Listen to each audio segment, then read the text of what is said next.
Welcome to your movement library. This is your trigger point release for your glutes. Now, when we do trigger point release using balls, we can use any type of matching ball. So I like to use a tennis ball because they're easier and cheaper to get hold of. You may find yourself with a pair of massage balls or maybe even a pair of lacrosse balls. I just want to warn you though that the harder the ball, the more likely it is that you experience a bit of bruising afterwards. So if you're using something really hard like a lacrosse ball or like a pool ball, for example. So something with a little bit of give, like the tennis ball or a massage ball, or even a little bit softer, is a really good place to start for someone who is in a lot of pain.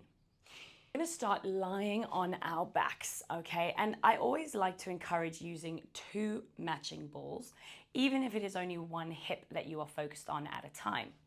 So I'm going to lie on my back and I'm going to let my feet be nice and relaxed. And then I'm going to lift my hips and I'm going to be placing the balls underneath my glutes, okay? Underneath my glutes. And when I say underneath my glutes, what I mean is right where your back trouser pocket might be. So to give you an example, I'm aiming for that area. You want to make sure that you are feeling the balls into the tissue of the bum and not against the bone. Now, if you're uncertain that you're getting it right or not, don't worry because there will be signs shortly. So I'm going to place the balls there and then I'm going to take a second to relax. And I really want to feel the tissue sinking around the balls. And this is why it's helpful to have a slightly softer ball, because obviously if they're very hard, you're going to have a bit of a clench reaction. So you just need to breathe into that and allow yourself to relax. I'm then simply just going to take one knee out to the side and just see what I feel as I do that, and then bring it back. And then I go with the other side and I want to see what I feel. Now, common things to feel is, of course, the pressure into the backs of the glutes, but you may feel some referral round the front of the hip into the groin area, possibly down the thighs, okay? So if I've done that a few times at my starting point and I don't feel too much, I'm simply going to move them out slightly, okay? Move them out slightly. Now, once you've moved them out a little bit, you might feel your tailbone actually touch the floor, which is fine. And then I'm going to take the knee out again, and I'm going to see what is happening there.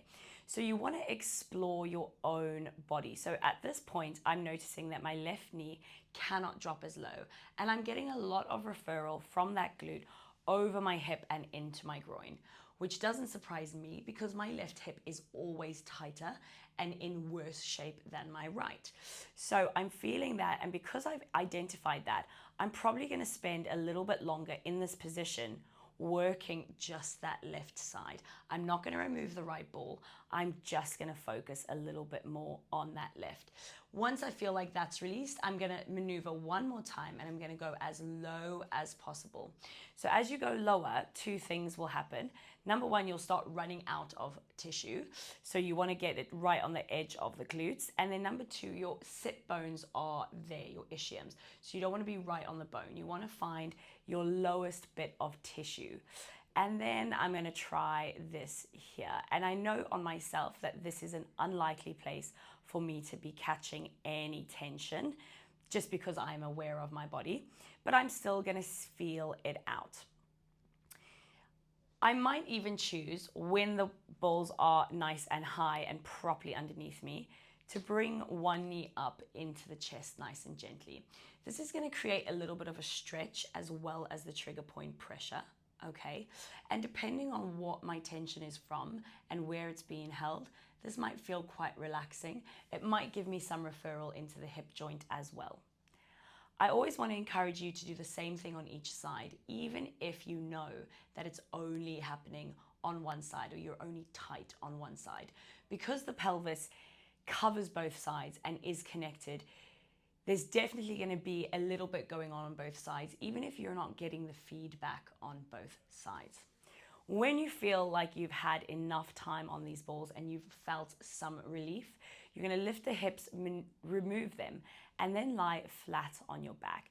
And I always encourage people to lie on their backs for a second and then just take it into some pelvic tilts, possibly even repeat the knee fall movements to see what that range and space that you've now created feels like.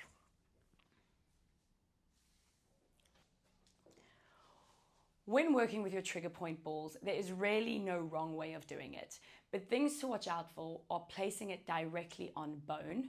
Remember that the trigger ball is looking to release tissue, not bone. So finding your big chunks of tissue and finding what movement is referring where. The other tip that I'll give you is to keep breathing through the process. The idea is that the muscles soften around the ball so that the ball can find the exact spot that is holding tension, which when it comes to the glutes is normally quite deep underneath our more superior muscles. So it is really important that you spend some time there, you're nice and relaxed, and you move those knees around, creating space to possibly find a deeper rooted tension.